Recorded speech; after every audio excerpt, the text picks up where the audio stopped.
Diyos sa katatapos lamang po na iyong gawain, O Lord God. Salamat po sa kagalakan, Panginoon, sa kapayapaan, sa comfort ng inyong po mga salita sa aming mga buhay, O Lord God. Salamat po muli sapagkat kami po ay na-recharge ng inyong po mga aral, ng inyong po mga salita, Panginoon. Salamat po, Diyos, sa inyong paalala sa amin, O Lord God, na kailangan po kaming lahat ay magpatuloy po sa paglilingkod po sa inyo, Panginoon, sapagkat alam po namin, O Diyos, na kami po, Panginoon, sa kasalukuyan ay nakakatanggap na po ng marami ng reward galing sa inyo. Kaya, Panginoon, wala pong dahilan para hindi po kayo namin paglingkuran. Napakabuti niyo po sa mga buhay. Kayo po ang Diyos na walang katulad, Panginoon.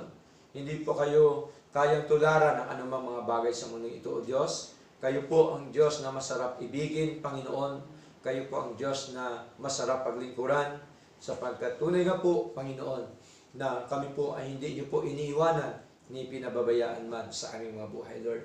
Salamat po na marami sa lahat sa mga mensahe niyo po na amin po narinig, Panginoon, na kahit man po, Panginoong Diyos, kami po ay nakakaranas ng anumang mga pagsubok at hirap sa buhay na ito, ay nandun po ang inyong pagkalinga sa amin, nandun po ang inyong panguna sa amin, nandun po ang inyong paggabay sa amin, Panginoon, ang inyong pong pagtuturo po sa amin, O Diyos. Maraming salamat po, Lord God.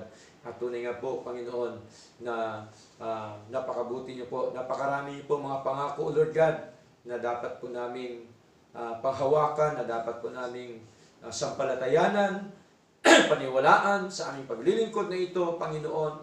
At tunay nga po, Diyos, na isa po sa inyong mga pangako, Lord God, na sa aming buhay na ito, Panginoon, ay kayo ay aming kasama, Panginoon, kahit saan man kami pumaroon, at gayon po, Diyos, hindi mo kami iwanan ni pababayaan man, at gayon po, Panginoon, Lord, ang inyong mga pangako, Panginoon, nang sabi niyo po, O Diyos, na kung kami lamang ang matili po sa inyo, at sa inyong mga salita, ay hingin namin ang mga pangailangan namin, at kayo po ang siyang mag-provide, Lord.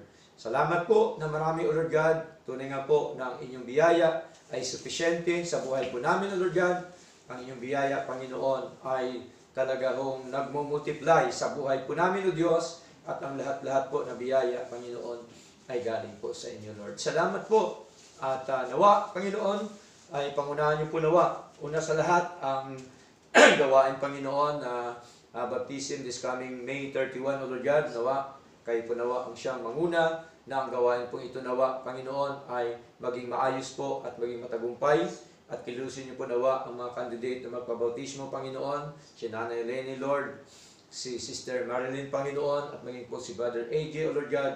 Kayo po nawa ang siyang kumilos at mag-sealed sa kanilang mga puso, Panginoon, ng inyo pong sa pagitan po ng iyong kapangyarihan, O Diyos. Sila po, Panginoon, ay patuloy na magtiwala po sa inyo, patuloy po na sumunod po sa inyong kalooban, O Lord God. Sapagkat isa po sa inyong kalooban ang pagpabautismo, Panginoon, nang ibig sabihin po, Diyos, ang kanilang pagsunod sa inyong utos, sa inyong nais, Panginoon, hindi para maligtas eternal, kundi sila po'y sumunod dahil sila po'y inyong iniligtas, Panginoon.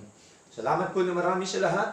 At nawa sa anumang mga pagsubok, mga problema, suliranin ng candidate po ito, Panginoon, nawa kayo po nawa ang siyang magbigay sa kanila ng kalakasan at kasiglahan, na sila po nawa ay mapatuloy, na sila po nawa ay patuloy po na ay makasama sa paglilingkod po sa inyo, Panginoon. Salamat po, nawa, wag na po, Panginoon, mangyari po na sa nangyari po noon na nagpabautismo, subalit bigla lamang po nawala, Panginoon. Nawa po, Diyos, sila po ay magpatuloy, amin po silang itinataas po sa inyo, Panginoon, na sila po inyong proteksyonan, sila po inyong iingatan sa anumang gawa ng kalaban po, Diyos. Nawa sila po inyong patatagin at pasiglahin po, Panginoon, sa inyong biyaya na kay Kristo Jesus, Lord.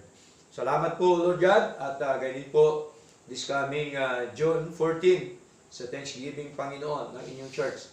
Nawa, O Lord God, kayo din po nawa ang siyang manguna, at nawa ang gawain po ito ay maging maayos po at maging matagumpay. Kayo po nawa ang siyang magpala sa bawat isa sa amin. Kayo po nawa ang siyang mag-provide, Panginoon, ng mga pangailangan, Panginoong Diyos. At nawa, O Lord God, ay patuloy niyo po nawa kaming pagkaluban ng kagalakan, Panginoon, sa paglilingkod sa inyo, sa pagtanggap ng mga kapatiran sa iba't ibang lugar at iba't ibang dako, Lord God. Salamat po at alam po namin na kayo po ang provider, Panginoon. Kayo po ang siya magkaloob, Panginoong Diyos, ng aming mga pangailangan para gagamitin po sa inyong Thanksgiving, O Lord God. At kayo po ang siya mag-provide, O Lord God. Kayo po ang aming provider. Ang lahat pong ito ay nanggaling po sa inyo, Lord.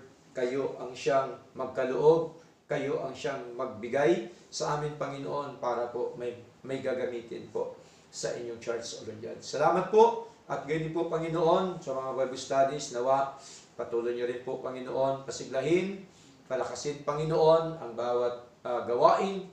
Kayo po nawa ang siyang magbukas pa ng maraming mga gawain po, Panginoon.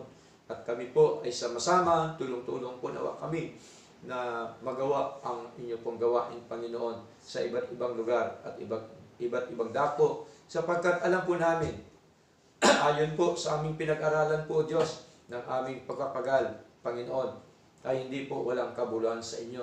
Ang lahat pong ito ay mayroong kabuluhan sa inyo, Panginoon. Salamat po, gamitin niyo po kami nawa lahat.